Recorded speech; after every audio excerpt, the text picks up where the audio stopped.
walaalayaal mudanayaal iyo marweyn waxaan rabaa inaan halkan ka bogaadiyo shirkii madasha wada tashiga maalmahan uga socday magaalada Muqdisho kaasoo ay ka soo baxday natiijo wanaagsan oo xaqiijinaysa dhamaystirka doorashooyinka dalka.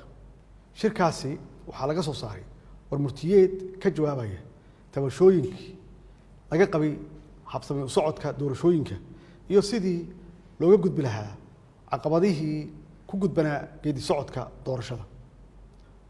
Warmurtiyeedka shirkan wuxuu mar kale xoojiyay heshiisyadii arrimaha doorashooyinka ay ugu muhiimsanaayeen heshiiskii jihaynta doorashooyinka ee 17 Sebtembar 2021 oo ay si wadajir ah u ansixiyeen labada aqal ee baarlamaanka iyo shirarkii kale ee madasha ee ku aadanaa fulinta hanaanka doorashada iyo xal u helista tabashooyinkii ka soo laabtay habraacyadaas.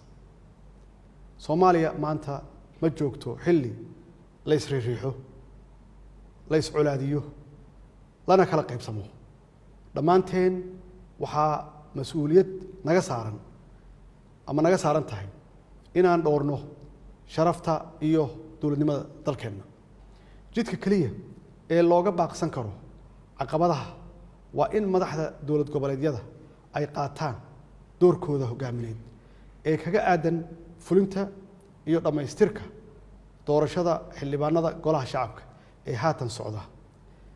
Danta gaarka ahna laga hormariyo xasiloonida iyo danta guud ee dalka. Mudanayaal iyo marweyn madasha wada tashiga qaranka waxay mas'uul ka tahay hirgelinta doorashooyinka si waafaqsan dhammaan heshiisyada aan hore u soo sheegay oo saldhig sharciyeed u ah una fududeynaya sidii ay u dhamaystiri lahaayeen doorashooyin daahfuran oo ka turjumaya himilada shacabka Soomaaliyeed.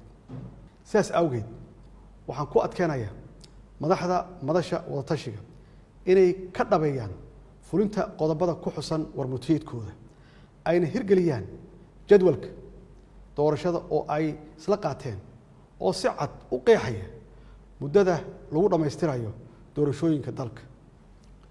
Mudanayaal iyo marweyn shacabka Soomaaliyeed ma xamili karaan isqabqabsi siyaasadeed iyo cagajiid lagu sameeyo hanaanka doorashada.